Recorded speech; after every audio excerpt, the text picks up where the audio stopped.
नमस्कार, मैं हूं प्रशांत और आज हम बात करेंगे आवाज़ की दुनिया की, क्योंकि आवाज़ की दुनिया में बहुत से लोगों ने अपनी पहचान बनाई है और लोगों से बातचीत की है, लोगों का मनोरंजन किया है। और ऐसी ही आवाज़ों में एक आवाज़ है अमीन सयानी साहब की, जो हमारे बीच आज नहीं है। लेकिन इस आवाज़ की दुनिया में बहुत से ऐसे लोग हैं जो उनके पदचिन्हों पर चलकर या जो उनको देखकर इस दुनिया में आए और अपनी एक अलग पहचान बनाई। लेकिन जिस शख्स से आज हम बात कर रहे हैं, उनकी आवाज़ सिर्फ पहचान से नहीं है, उनको लोग चेहरे से भी पहचानते हैं, क्योंकि बहुत सारी फिल्मों में, टेलीविज़न सीरियल्स में उन्होंने काम किया है। और उनके जो एड्स हैं, एड्स आपने देखे होंगे, और एड्स में उन्होंने जिस तरह से अपनी आवाज़ का इस्तेमाल किया और एक अलग छाप छोड़ी, आप समझ ही गए होंगे मैं किसकी बात कर रहा हूँ। मैं बात कर रहा हूँ वीरेंद्र सक्सेना साहब की, जो हमारे साथ हैं। बहुत बहुत शुक्रिया वीरेंद्र जी।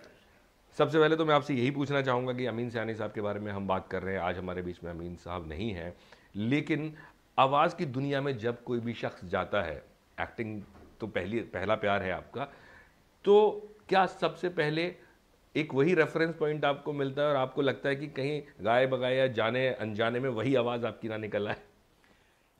ऐसा तो नहीं, लेकिन इतना ज़रूर है कि मतलब वो उनकी एक छाप है, वो हर किसी के ऊपर है। मतलब जो जितने भी वॉइस आर्टिस्ट हैं, हर एक के ऊपर है, वो दिखाई पड़ती है। ऐसा नहीं है, और भी बहुत सारे लोग हैं, लेकिन उनको हमने बचपन से देखा है, उनकी आवाज़ के साथ शायद हम बड़े हुए हैं। जैसे कि मुझे आज तक याद है कि हम जब बिनगा गीत माला सुनते थे, हमारे घर में रेडियो नहीं था, तो सारे गली के लड़के इकट्ठे होकर के एक पान वाले की दुकान के सामने खड़े हो जाते थे और बिना का गीत माला सुनते थे। तो हमारे लिए ये बहुत बड़ी बात थी कि अगर हम कभी ज़िंदगी में अमीन सयानी साहब को देख पाएँ। देखा कभी? हाँ हाँ, एक बार मुलाकात हुई। मैं इस्माइल मर्चेंट साहब की मैंने एक फिल्म की थी, इन कस्टडी। उन्होंने एक पार्टी रखी थी अपने ब्रदर इन लॉ की छत पर, तो वहाँ मुझे शशि कपूर जी ने अमीन सयानी साहब से मिलवाया था, वो आई थी। वो इस्माइल साहब के बहुत अच्छे दोस्त थे और बहुत अच्छे जानकार थे। अगर मैं आपसे पूछूं कि आवाज़ की दुनिया में जब आपने कदम रखा, वॉइस ओवर्स हो गए, चाहे ऐड के लिए वॉइस ओवर्स हो गए, ये दुनिया किस तरह से अलग है? क्योंकि फिल्म के बारे में लोग जानते हैं, फिल्म के एक्टर्स के बारे में लोग जानते हैं, आपके बारे में लोग जानते हैं क्योंकि आप फिल्मों में काम करते हैं, लेकिन जो लोग सिर्फ आवाज़ से अपना रोजी रोटी चला रहे हैं या आवाज़ के ज़रिए लोगों तक पहुंच रहे हैं, उनकी ज़िंदगियों के बारे में, उनके काम के बारे में ज़्यादा लोगों को पता नहीं होता। किस तरह की दुनिया है ये? थोड़ी सी विचित्र है, क्योंकि इसमें अलग अलग किस्म के लोग हैं। कुछ लोग हैं जो परफॉर्मेंस ओरिएंटेड हैं, जो चाहते हैं कि जब वो बोलें तो उसमें एक सच सामने आए और वो डेप्थ आए, वो फीलिंग आए। डेप्थ तो एक अलग चीज़ हो गई, एक फीलिंग आए। कुछ लोग हैं जो बहुत एक ऑब्जेक्टिव बात करते हैं कि किसी चीज़ को बेचना है कि चलिए आज से आप ये करिए तो ऐसा करके ऐसा हो जाएगा, आप इसको खरीदिए, ये बहुत अच्छी अगरबत्ती है, ये एक इस तरीके की, और एक इस तरीके की जो आपको उस लाइन्स की यात्रा में से निकाल देते हैं। उसको इतना अपना बना करके बोलते हैं कि वो आप तक ईमानदारी से पहुंच जाती है। तो अलग अलग किस्म के लोग हैं। कुछ लोग ऐसे भी हैं जो कि अलग अलग किस्म की आवाज़ें निकालते हैं, मिमिक्री। हाँ, मिमिक्री भी करते हैं। मैं थोड़ा सा उसमें बिलीव नहीं करता। मुझे लगता है कि नहीं, वो आप जब भी आप किसी की मिमिक्री करते हैं तो आप सच्चाई नहीं होती आप में जी। आप किसी की कॉपी कर रहे होते हैं, तो वहाँ आप नहीं बोल रहे होते, आप एक फोर्सिबली किसी दूसरे को अपने अंदर ढालने की कोशिश करते हैं जी। जो कि ठीक नहीं। जैसे कि अपन परफॉर्मेंसेस के दौरान भी कहीं ना कहीं, जब तक कि कोई ऐसा, जैसे कि आपको गांधी करना है तो आपको गांधी दिखना पड़ेगा, जी जी जी। गांधी की। लेकिन अगर आप किसी एक ऐसे करेक्टर को करने जिसको लोग नहीं जानते हैं, तो उसको आप अपने अंदर पैदा करते हैं, आपकी सच्चाई में जाते हैं, और तभी उसकी एक ईमानदारी निकल करके आती है, जबकि आप उसको जिंदा करने की कोशिश करते हैं। मैं अगर आपसे पूछूं कि फिल्मों में काम करते करते आपका जो एंट्रेंस थी, जो आपकी एंट्री थी इस लाइन में, तो कैसी हुई? आप थोड़ा कैमरा से पहले मुझे बता भी रहे थे, ज़रा हमारे दर्शकों के लिए मैं बताइए। बता तो, बड़ी इंटरेस्टिंग है। मैं एक ऐड किया मैंने, मैं और सौरभ थे उसमें, सौरभ शुक्ला। तो उन्होंने मुझसे कहा कि वो एक दिन अचानक उनका फ़ोन आया कि वीरू जी मुझे आपसे मिलना है। मैंने किया, बोला मेरा वॉइस ओवर कर दीजिए। मुझे लगा वॉइस ओवर, मैंने कहा कौन करेगा। मुझे लगा थोड़ा, मैं डबिंग नहीं करता, मैं किसी दूसरे की डबिंग नहीं करता। एक आध बार एक दो फिल्म करने के लिए भी आई कि फिल्म की डबिंग कर दीजिए। मैंने कहा कि वो मैं कर तो सकता हूँ, लेकिन वो थोड़ा सा करना नहीं चाहता। दूसरी बात, ये थोड़ा सा डिफ़िकल्ट जॉब है, किसी एक एक्टर के साथ ईमानदारी बरत पाना जी। ये बड़ी होती है। किसी एक्टर ने परफॉर्म किया है पूरी ईमानदारी के साथ, और हम उसको ख़राब ना कर दें, हम उसको आगे ले जाएं या कम से कम उतना तो कर दें, तो वो सब ठीक है। एनीवे, मैंने उनको पहले मना किया, उन्होंने कहा कि नहीं नहीं नहीं, मुझे तो आपसे ही वॉइस ओवर कराना है। मैंने कहा स्क्रिप्ट भेजी, उन्होंने स्क्रिप्ट भेजी। मुझे लगा करना तो है नहीं, तो मैंने बहुत सारे पैसे मांग लिए उनसे। मैंने कहा इतने पैसे लूँगा। उनकी ठीक है, ओके, आ जाइए। और मैंने ये क्या हो गया। तो एक तरीके से एक नई, आप गंदे शब्दों में कहें तो हाँ, एक नई दुकान खुल गई एक। लेकिन ये कि उसको करने में फिर बहुत मज़ा आया। मैंने कई ऐसे लोग हैं जो कि उनको मालूम है कि इस काम के लिए वीरेंद्र सक्सेना को बुलाना पड़ेगा। जैसे बहुत सी जगह जहाँ थोड़ी सी पोइट्री है, जहाँ शब्दों में जहाँ उतराव चढ़ाव से भी ज़्यादा, जहाँ उनको मालूम है इसमें पूरा फील चाहिए, तो वो फील शायद हो भी सकता है, इसलिए भी हम आसानी से मिल जाता हो क्योंकि हम बेसिकली एक्टर हैं। तो मैं कोशिश भी करता हूँ कि उसी तरीके के वॉइस ओवर्स करूँ जहाँ मुझे थोड़ा सा वो मीनिंगफुल लगे, मुझे अच्छा लगे कि मैं इसलिए बड़ा फंसी वॉइस ओवर वाला हूँ। करता हूँ, लोगों को कह देती हैं ओके, मैं कहता हूँ नहीं सर, एक बार एक और करेंगे। वो कहती हैं अरे ओके हो गया ना, मैं कहता हूँ नहीं और करूँगा जी। फिर मैं अपने तरीके से करता हूँ, फिर वो कहती हैं हाँ ये अच्छा था। क्योंकि मुझे लगता है कि करो तो उसमें भी वही फील आना चाहिए, वही परफॉर्मेंस आनी चाहिए जो कि अपन एज एन एक्टर क्रिएट करने। आपको लगता है ये भी एक नया एक रास्ता था? क्योंकि जो फील वाली बात आप कह रहे हैं, जब तक रेडियो था तो रेडियो के ज़माने तक एक अलग तरह का चलन था वॉइस ओवर्स का, एक अलग तरह का एक, जैसे आप कह रहे थे अभी थोड़ी देर पहले कि उसमें इमोशन नहीं होता था, वो सीधा सीधा नरेशन होता था, या तो वॉइस ओवर जिस तरह से फ्लैट होता था ज़्यादातर, उसमें एक वो आपको लगता है कि थोड़ा सा बदल गया है अभी आज के टाइम पे, या उस टाइम पे लोगों को इस तरह, क्योंकि रेडियो था तो रेडियो के लिए उसी तरह का वॉइस ओवर ज़रूरी था या उसी तरह का अनाउंसमेंट ज़रूरी था? हो तो रहा है, लेकिन अभी भी काफ़ी कुछ वैसा ही है। बहुत कम ऐसे लोग हैं जो कि लिखी हुई लाइनों की पोइट्री को समझते हैं। एक कोई भी जब कोई लाइन लिखता है, चाहे वो 5 लाइनें हों, तो उसकी भी पूरी सोल होती है उसमें, इसीलिए कहीं वो एक कोई लाइन एक्सेप्ट भी करता है। कोई भी जो भी प्रोडक्ट है वाले लोग उसको एक्सेप्ट करते हैं, तो उसकी पोइट्री नहीं ख़त्म होनी चाहिए, उसकी भाषा इतनी वो ऐसा लगना चाहिए कि ये दिल से निकली, ये उसकी कविता नहीं ख़त्म होनी चाहिए। मतलब आप उसको सिर्फ अगर एक मैकेनिकली इसको कर देंगे तो उससे बेहतर है कि आप उसको। क्या वजह आपको लगती है कि अमीन सयानी साहब एक इतना बड़ा नाम बन के उभरे? अमीन साहब बहुत वेरिएशन थे उनकी, बहुत वेरिएशन आई, तो आवाज़ में उनकी डेप्थ थी, बहुत डेप्थ थी। उन्होंने भी कोई बहुत ज़्यादा वो नहीं किया कि किसी की मिमिक्री की हो, किसी और की आवाज़ की कॉपी की हो। उनकी जो आवाज़ थी वो अपना अंदाज उन्होंने एक बनाया था, शायद बनाया नहीं, धीरे धीरे बन गया होगा, है ना। लेकिन वो लोगों को इतना पसंद आने लगा कि लोग बाग उसी अंदाज को ख़रीदते थे कि अमीन साहब नहीं साहब वो अब अगली पायदान पर। तो भाई और बहनों, मतलब वो जो उनका जो भी एक अंदाज़ था वो हम जानते हैं वो इसी बात पे थे। आज तक मुझे याद है कि मतलब गानों के अलावा जो बिना का गीत माला में आते थे, उनकी आवाज़ भी अपने आप में एक गाना ही होती थी, एक किस्म का। जी, अगर मैं आपसे पूछूं कि बहुत कम ऐसे लोग हैं जो आवाज़ की दुनिया में अपनी एक पहचान बना पाए हैं। अमीन सयानी साहब के जैसे हमने बात की, या हरीश भिवानी साहब हैं, है ना, तो बहुत गिने चुने ऐसे लोग हैं। क्या वजह है कि अब उस तरह से लोग उतनी कहते हैं फेम तक नहीं पहुंचते, या उतनी शोहरत उनको नहीं मिलती अब जो ये लोग कर गए, पहली बात। और दूसरा ये कि जबकि आज के रेट में बहुत सारे आपके पास साधन हैं, चाहे पहले खाली रेडियो था, अभी टीवी भी है, फिल्में भी हैं, डॉक्यूमेंट्रीज़ हैं, वेब सीरीज़ हैं, क्या वजह आपको लगती है? उसके बहुत सारे रीजन्स हैं, उसका मैं बहुत सारी जिम्मेदारी दूंगा, या बहुत सारी जिम्मेदारी क्या कहूँगा, मैं थोड़ा सा आक्षेप लगाऊंगा बहुत सारे प्रोड्यूसर्स के ऊपर। क्योंकि आज की तारीख में सारा काम कुछ थोड़ा सा पैसे से जोड़ करके बहुत होने लगा है कि यार मुझे ये लाइन ही तो बोलवानी है ना यार, अरे यार तू ही बोल देना यार, वो एक ये वाला एटीट्यूड हो गया है।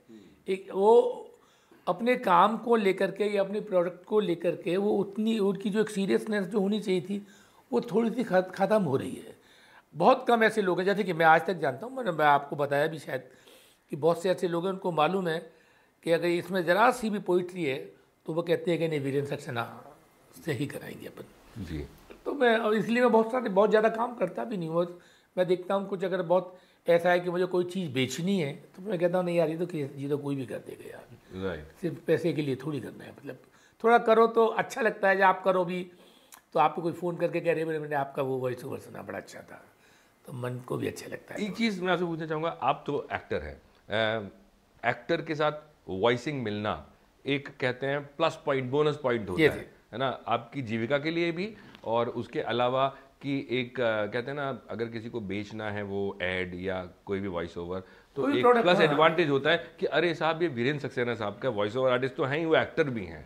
तो ऐसे में आपको लगता है कि जो लोग वॉइसिंग में आते हैं वो वॉइसिंग ही करने आते हैं, या वो एक्टर बनने आते हैं लेकिन इस शहर में रहने के लिए आपको वॉइसिंग एक जरिया बनाना पड़ता है? ये लोगों लोगों पर डिपेंड करता है। बहुत सारे लोग, मतलब कोशिश यही करनी चाहिए कि आपके वॉइस ओवर में आपका एक्टर दिखना चाहिए। आपके वॉइस ओवर में आपका एक्टर दिखना चाहिए। जितना एक्टर आपका वॉइस ओवर में दिखेगा, आप उतना अच्छा आपका काम होगा और लोग आपको ज़्यादा रिकॉग्नाइज भी करेंगे।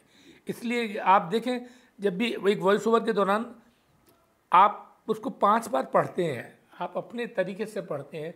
इसी मैंने कहा ना कि बहुत सारे लोग ऐसे करते हैं कि सर हो गया, तो हम ही खुद पीछे पड़ जाते हैं कि नहीं सर एक मिनट, एक और करेंगे, एक मुझे मेरे तरीके से कर लेने दीजिए, मेरे सेटिस्फेक्शन के लिए। बाद बाकी तो आपका प्रोडक्ट है, आप जो इस्तेमाल करना चाहें वो आप करें।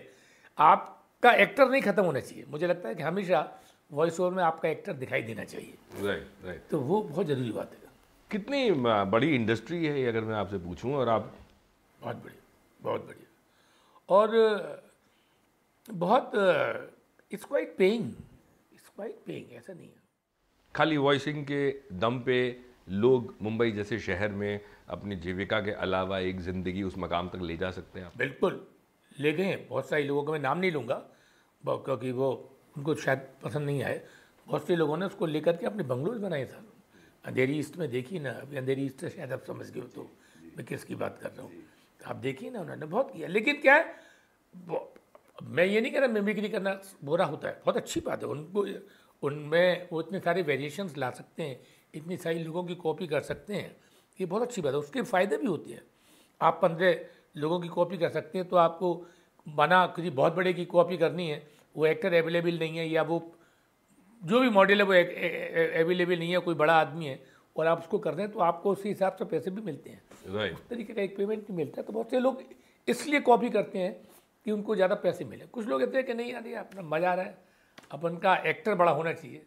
अगर मैं आपसे पूछूं कि टाइम, मैंने एक दो लोगों से बात किया पहले, कभी कहते हैं कि जो डबिंग आर्टिस्ट, जैसे आप फिल्म में एक्टर होता है, पूरे दिन आपको शूटिंग करनी है, डबिंग करने वाले लोग भी पूरे दिन सुबह से शाम तक उनको करना पड़ता है, ऐसा कुछ होता है?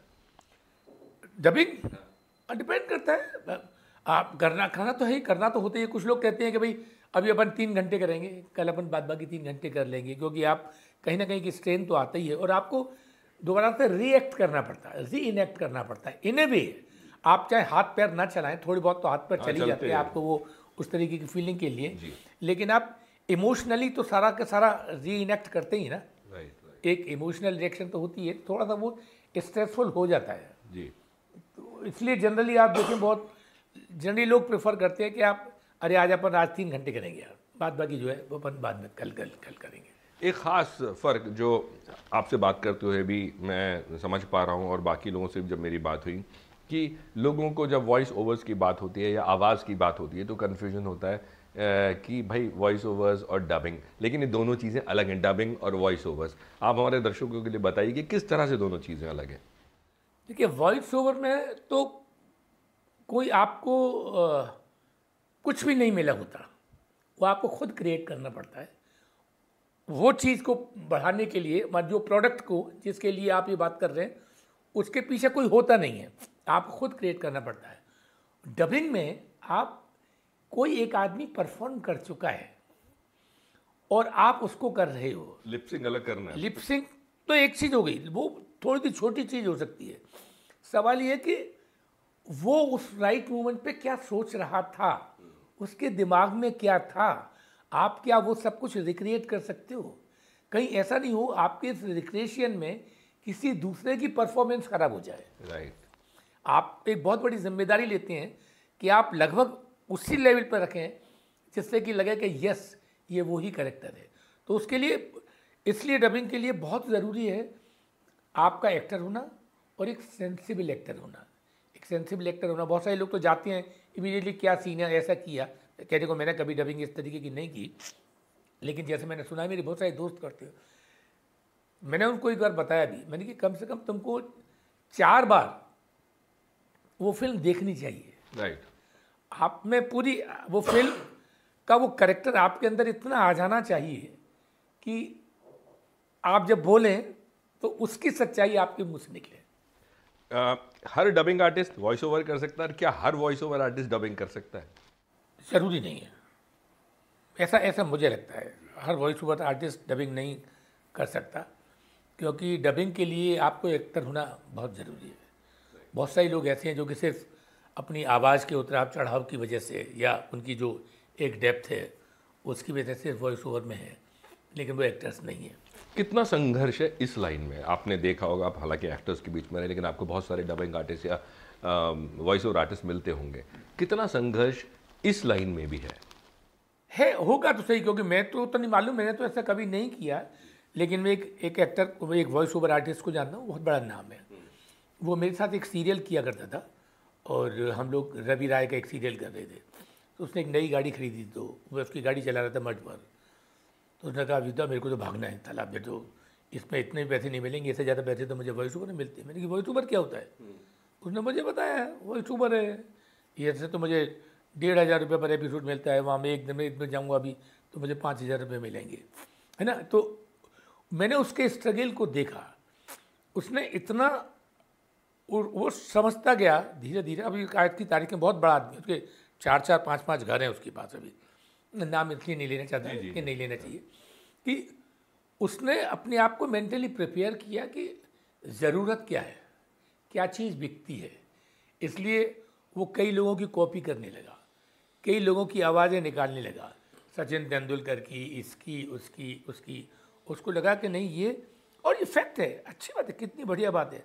लेकिन उसने अपने आप को उसना, जबकि वो बहुत अच्छा एक्टर भी है, उसने कहा कि नहीं, और मेरे को सबसे ज़्यादा मुझे पेइंग जो है वो मेरा ये है, मतलब ये वॉइस मेरे को पे कर रही है, तो उसने तो मेहनत की। तो इस जस्ट लाइक दैट, डिपेंड करता है, मतलब हर वॉइस ओवर वाला डबिंग नहीं कर सकता, और डबिंग करने के लिए एक एक्टर चाहिए, और एक वॉइस ओवर वाले को काफ़ी मेहनत करनी पड़ती है, ऐसा मुझे लगता है। मैं तो, मेरी एग्जाम्पल सिर्फ एक वही है, और एक और भी एक लड़का है क्योंकि जो जाते थे, जो कई बार बहुत सारे लोग, जैसे प्रोडक्शन वाले बहुत सारी चालाकियाँ भी करते हैं इस केस की। जैसे कि आपसे एक वॉइस ओवर कराना है, कहीं के साथ ये वॉइस ओवर करना है, उसका एक सैंपल भेज दीजिएगा। तो उन्होंने क्या किया, सैंपल के नाम पे उनको सुना दिया, और पता लगा 5 लोगों का सुना दिया और किसी एक का करवा लिया। इसी वो उस तरीके की वो चालाकियाँ थोड़ी सी बहुत करते रहते हैं। फिर धीरे धीरे लोग समझ जाते हैं कि नहीं ये नहीं करेंगे भाई, आपको करवाना है तो करवाइए, नहीं करवाना है तो मत करवाइए। It's like that.